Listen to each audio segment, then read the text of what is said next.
हमारे पानखेड़ी में हमारा जियाजी थे प्रेमनाथ जी शर्मा। प्रेमनाथ जी शर्मा हमारे पानखेड़ी में हमारा जियाजी मंडल अध्यक्ष था बीजेपी का। जब उनको है नहीं वो जब उनको कोरोना हुआ नहीं तो उनको भी बेट नहीं मिला है और सांसद अनिल फिरोजिया ने उनको बेट नहीं दिलवा सका है। उनको बेट भी महेश वर्मा ने दिलवा था, नहीं तो वो तो बीजेपी का मंडल अध्यक्ष था। क्या मतलब था उसको दिलवाने का? जब वो मर गए तो उनके लड़के ने महेश वर्मा का नहीं वो इसका दरवाजा खटखटाया अनिल फिरोजिया का, तो उसने कमांड नहीं खोला था और ये महेश परमार उसके कंधे पे लेकर उसको शमशान तक लेके गया। उन लोग 2014 से भाजपा आई है। उसके पहले प्रदेश नहीं था क्या? देखिए बोल रहे हैं इन्होंने 500 रुपए कॉपिन बनाने के लिए लिया था। इन्होंने खुद नहीं, मेरे से खुद से लिया 500 रुपए। मैं जनपद सदस्य हूँ और आज तक तनख्वाह न डली ना फंड आया है। 15 महीना हो गया मेरे को जनपद सदस्य है। मैं लोगों को जेब से 1-1 हज़ार की चाय पिलाता हूँ। तराना विधानसभा में कुछ नहीं दिया इस भाजपा सरकार, भ्रष्ट सरकार ने। एमएलए खरीद लिए 50-50 करोड़ में। इन्हें बीजेपी वाले ने इतना भ्रष्टाचार किया, वो पैसे कहाँ से लाए बता दीजिए इनको। कोरोना काल की बता रहा हूँ मैं, कोरोना काल में शिवराज सिंह ने कोटा में 43 बस भेजी थी। वीआईपी के लोग के बेटे पढ़ रहे थे वहाँ पे और मजदूर रोड पे मरे थे। उस दिन पे ये नहीं दिखा था इनको। लाडली बेनारिया कहाँ गई थी सब? 55 कूपन बने 500 रुपए कॉपिन के लिए। 500 रुपए मैं बताऊँ बीजेपी सरकार वाले ने सब विधायक खरीद लिए फरोख्त। इंडिया स्टेट में बीघे छोटे हैं और स्टेट में बड़े हैं, तो उन्होंने क्या तोजी लेने के लिए बीघे छोटे कर दिए। ये उनके बाप दादा की गलती है। दूसरी गलती जो है उन्होंने झांसी की रानी को मरवाया है। तो सिंधिया स्टेट के ऊपर कभी भरोसा नहीं करना है। कि बीजेपी है तो प्रदेश है, तो बीजेपी तो 14 साल रही मोदी की सरकार, उसके पहले प्रदेश नहीं था क्या यहाँ पे है? और हिंदू की बात करते हैं, जब मुसलमान का राज था तो अब हिंदू खतरे में नहीं था। एक देश का राष्ट्रपति मुसलमान था तो देश खतरे में नहीं था। अब तो नीचे से ऊपर तक ये बैठे हैं, फिर देश को किस बात का खतरा है? जब चुनाव आता है तो इनको हिंदूवाद याद आता है, उससे पहले हिंदूवाद याद नहीं आता है इनको। पहले कहाँ चले जाते हैं ये? और मेरे विधायक महेश परमार की बात बताता हूँ। जब कोरोना में सब बीजेपी के नेता घर सोए थे, उस टाइम पे महेश परमार एक क्लब बंदा था जो सबको सेवा की वहाँ उज्जैन में। हिंदू खतरे में भाई को लड़ा दिया। यहाँ सबसे ज्यादा जातिवाद 2014 मोदी जी के आने के बाद जातिवाद आई। तो महेश परमार तो वो हीरो है, कहीं महेश परमार तो वो कोहिनूर का हीरा है कि जिसकी कोई कीमत नहीं है, अनमोल है वो। छोड़िए प्रदेश की बात कर दिए, प्रदेश में तराना विधानसभा में कितना कुछ कार्य हुआ है वो बताइए। तराना विधानसभा 18 साल में जो भाजपा सरकार में काम हुआ है वो कांग्रेस सरकार में काम कुछ भी नहीं हुआ। 1% में काम हुआ है 18 साल में, जरा काम गिनवाइए। रोड निर्माण हुआ। ये अभी अपन गाँव में खड़े हैं, ये रोड है ना शिवराज सिंह की देन है।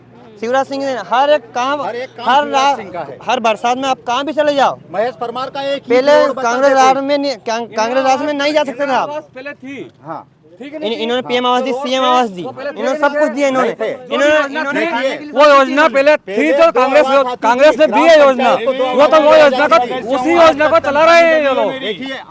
मैं जनपद सदस्य हूँ और आज तक तनख्वाह न डली ना फंड आया है। 15 महीना हो गया मेरे को जनपद सदस्य है। मैं लोगों को जेब से 1-1 हज़ार की चाय पिलाता हूँ। तराना विधानसभा में कुछ नहीं दिया इस भाजपा सरकार, भ्रष्ट सरकार बाद में क्या हुआ? बीजेपी सरकार वाले ने सब विधायक खरीद लिए फरोख्त। 50 आवास खामली में गिनवा सकता हूँ। 50 आवास बीजेपी ने दिए यहाँ पर। पंचायत नहीं, सब एमएलए खरीद लिए 50-50 करोड़ में। इन्हें बीजेपी वाले ने इतना भ्रष्टाचार किया, वो पैसे कहाँ से लाए बता दीजिए इनको। विकास तो सब चीज कर रहे हैं। 50 करोड़ रुपए विधायक को देने के लिए। मेरी बात सुनो, देखिए बोल रहे हैं इन्होंने 500 रुपए कॉपिन बनाने के लिए लिया था। इन्होंने खुद नहीं, मेरे से खुद से लिया 500 रुपए। ये बड़ी बात। 55 कूपन बने 500 रुपए कॉपिन के लिए। 500 रुपए। मैं बताऊँ सिंधिया स्टेट में बीघे छोटे हैं और स्टेट में बड़े हैं, तो उन्होंने क्या तोजी लेने के लिए बीघे छोटे कर दिए। ये उनके बाप दादा की गलती है। दूसरी गलती जो है उन्होंने झांसी की रानी को मरवाया है। तो सिंधिया स्टेट के ऊपर कभी भरोसा नहीं करना है, क्योंकि शुरू से उनकी जो बायोडाटा बताता है। आप मेरे को बता दे, होलकर स्टेट में देख लो आप, बीघे बड़े हैं। 1 हेक्टेयर में 4 बीघा बनता है। तराना में 1 हेक्टेयर में 4 बीघा बनता है। और सिंधिया जहाँ भी जो है उनका वो था स्टेट, वहाँ पे 1 बीघे में 5 बीघा जमीन बनती थी। ये मेरा दावा है, कोई बता दे 18 साल में क्या नहीं दिया। देखिए बीजेपी ने यूरिया दिया, बीजेपी ने दिया 60 रुपए का पेट्रोल 120 रुपए में आ रहा है। बीजेपी ने दिया ना 500 की गैस 400 की पिए। अरे 400 की गैस 400 नहीं 1011 में आ रही ना। बीजेपी ने दिया ना। ये भाई साहब कह रहे दलालों कह रहे ना भैया आ रही कि नहीं आ रही? मैडम आप खुद ही बताइए आ रही कि नहीं आ रही है? ये तो प्रदेश है, भाजपा है तो प्रदेश है, और भाजपा नहीं होगा तो प्रदेश नहीं रहेगा। और क्या अनिल फिरोजा ने, और देखिए मत करेंगे राष्ट्रीय हित पे करेंगे, मत करेंगे राष्ट्रीय हित पे करेंगे। वो 2014 से भाजपा आई है, हाँ। उसके पहले प्रदेश नहीं था क्या? हाँ।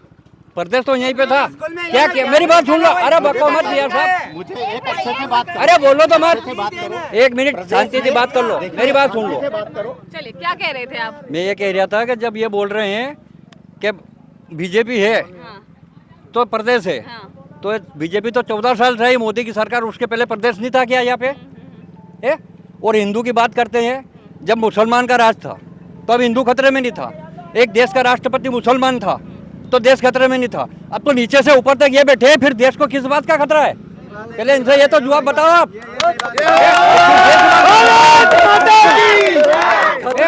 खतरा है बीजेपी से, खतरा है। नहीं मेरी बात तो सुनो तुम। जब मैं ये बोल रहे हैं क्या देश जब चुनाव आता है तो इनको हिंदूवाद याद आता है, उससे पहले हिंदूवाद याद नहीं आता है इनको। पहले कहाँ चले जाते हैं ये? कोरोना काल की बता रहा हूँ मैं कि कोरोना काल में शिवराज सिंह ने ना कोटा में 43 बस भेजी थी। वीआईपी के लोग के बेटे पढ़ रहे थे वहाँ पे, और मजदूर रोड पे मरे थे। उस दिन पे ये नहीं दिखा था इनको लाडली बहना रही है, कहाँ गई थी सब? वोट आया ना, लाडली बहना 3 महीने से पैसे डाल दिया है, वोट खरीदने का काम कर दिया है। चूतिया बनाते हैं हमने ये कर देना, अब ये नारा लेगा कि हम राम को लाए। मेरे को ये बताओ कि मोदी जी पे 10,000 साल पहले राम का जन्म हुआ था, उस टाइम पे मोदी जी थे क्या? हम राम को लाए, राम को कहाँ चला? राम तो इनको लाए नहीं यार, राम को राम को लाए तो राम को जेल में तो मेरा कहना, मेरी बात तो सुन लो। राम का मतलब तुम है नहीं, जब चुनाव आता है जब हिंदूवाद लगाते हो। और एक बात और कहना है मेरा, जब आप बीजेपी वाले तुम मुसलमान के दुश्मन हो, मेरी बात सुन लो, तो फिर आपने फिर मुसलमान की औरतों को आप 1000 रुपये क्यों डाल रहे हो? तो मतलब तुम तो जो करो तुम्हारी छुट्टी है, तुम जो चाहो वो कर सकते हो, और कांग्रेस वाला कुछ भी नहीं कर सकता है। चूतिया बनाते हैं सब, हिंदू खतरे में, भाई भाई को लड़ा दिया। यहाँ सबसे ज्यादा जातिवाद 2014 मोदी जी के आने के बाद जातिवाद आई। पहले कहाँ थी परशुराम सेना, कहाँ थी भीम आर्मी, कहाँ थी करनी सेना? दिल्ली में 700 किसान, मेरी बात सुन लो, कहाँ थे ये सब पहले?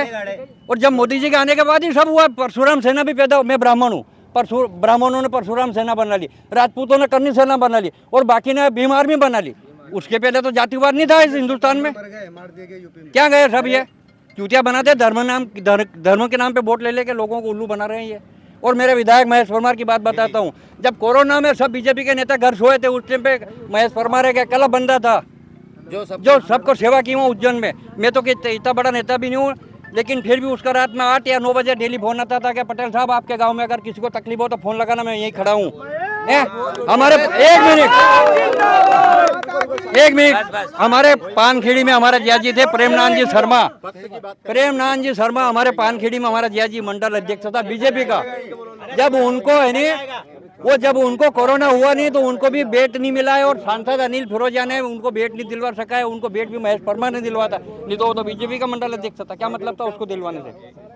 जब वो मर गए तो उनके लड़के ने महेश परमार का नहीं, वो इसका दरवाजा खटखटाया अनिल फिरोजा का, तो उसने कमांड नहीं खोला था, और ये महेश परमार उसके कंधे पे लेकर उसको शमशान तक लेके गया था। ये बात सही है।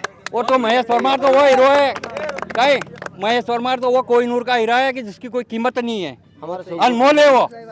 रात की 12 बजे अगर किसी ने फोन लगाया, अभी 14 जनवरी के दिन आपको मालूम है 14 जनवरी की हकरान की छुट्टी रहे, कोई के सरकारी कर्मचारी सब बंद रहे, सरकारी तत्बा रहने। वंदन 14 तारीख की और 15 तारीख की का रविवार आ रहा था, हमारा गांव में डीपी जल गई थी, और मेरे 2 भाई और 2 गांव के 4 डीपी लेके तराना गए थे। और वहाँ गए तो वहाँ चपड़ा सिंह ने क्या बोला, तुम्हारी ताकत नहीं है डीपी ले जाने की। उनका फोन मेरे को आया, मेरे भाई का दादा ये बोल रहे हैं कि तू 15 मिनट रुक। मैंने महेश परमार को फोन लगाया, उस दिन उसका तालाबाद में कार्यक्रम था। मेरी बात सुन लो, आप बोल लेना, आप बोलना। उस दिन महेश परमार ने 15 मिनट में डीपी दिलवाई मेरे को। सरकारी छुट्टी के दिन कोई डीपी दे सकता है? मैं आपको बताऊं तो महेश परमार ने, तो हमारे लिए तो महेश परमार है क्या? कोई बीजेपी भी खाने कौन दे किसान को? मैं 1 मिनट, भैया साहब 1 मिनट मेरी बात सुन लो, 1 मिनट मेरी बात सुनो।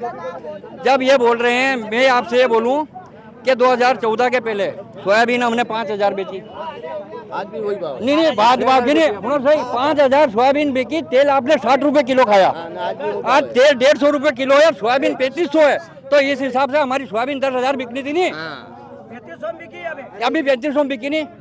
2014 के पहले मनमोहन सिंह की सरकार में मैंने खुद ने 6000 की, अरे 6000 की मैंने बेची है, और तेल और 60 रुपए किलो था। मोदी जी आए थे, एक बार बोल रहे थे कि क्या, तो प्रधानमंत्री यूँ थोड़ी, अरे रुको तो सही भैया साहब, मोदी जी बोल रहे थे कि हमारे प्रधानमंत्री मनमोहन सिंह महंगाई का मां बोलने के लिए तैयार नहीं है। मैं आऊँगा, किसानों का कर्जा माफ कर दूंगा। क्या किया कांग्रेस की? मनमोहन सिंह जैसे ही प्रधानमंत्री बना, शक्कर 25 से 45 बिकी, मैं लाया हूँ। और तुअर की दाल 60 रुपए किलो से 200 बिकी 1 साल तक। क्यों बिकी? जब तुम तो गरीबी हटाने आए थे नहीं, तो गरीबी को हटा दिया। नहीं, मैं काला धन पकड़ के लाऊंगा, कहाँ से लाया काला धन? कहाँ गया? सब अमीरों के खाते में गया है। और ये बीजेपी के प्रचार चुनाव में लग रहे हैं, सब पैसे वो काला धन। और अब वो जब किसान के पास था, अभी मैंने प्याज बेचा 10 रुपए किलो में ना, किसान 70-80 रुपए किलो हो गया प्याज का भाव। तो ये प्याज का भाव कहाँ बढ़ा और क्यों इन्होंने इतना टैक्स लगाया था? जब बांग्लादेश में जब प्याज का भाव जब 20 रुपए था, तब इन्होंने टैक्स लगा दिया था, तब किसानों ने सारा प्याज बेच दिया था। और आज क्या प्याज का भाव है? 60 रुपए किलो। मैंने अभी 10 कट्टे रखे थे, मैंने बेचे थे, तो मेरे को आज इतनी अखरी वो बात की, यार मेरे पास 10 लाख का माल था, आज मैं 1-1.5 लाख रुपए में सिमट के रह गया। तो हम कहाँ गए? ये व्यापारी लोगों की सरकार है और कुछ नहीं है इनके पास एक राम मंदिर का मुद्दा है, बस ये धारा 370 हटा दी थे। अरे भैया, धारा 370 हटा दी तो ठीक है, वो बहुत अच्छी बात है कि वो वो तो आपने उसी चक्कर में तो वोट लिया था। राम मंदिर के लिए भी आपने वोट लिया था 2019 में कि राम मंदिर, जब हमारी सरकार आएगी तो राम मंदिर बनाएंगे। हम आपसे पैसा ले रहे, हमसे घर घर जाके पैसे भी लिए उन्होंने, तो उन्होंने कहाँ बनाया? हमारा पैसा है वो तो सब राम मंदिर का, उनके वो बस वो तो उनका ढोकले हैं ये सब करने के। देखिए, विधानसभा चुनाव नजदीक है, ऐसे में लेकर बीजेपी और कांग्रेस की अगर बात करें तो दोनों में कांटे की टक्कर है। लेकिन इस खबर को लेकर आप क्या सोचते हैं, हमें नीचे कमेंट बॉक्स में कमेंट करके जरूर बताइए और लगातार आपको अपडेट देते रहेंगे। कैमरामैन मनीष के साथ मैं नाज, जागो भारत न्यूज़।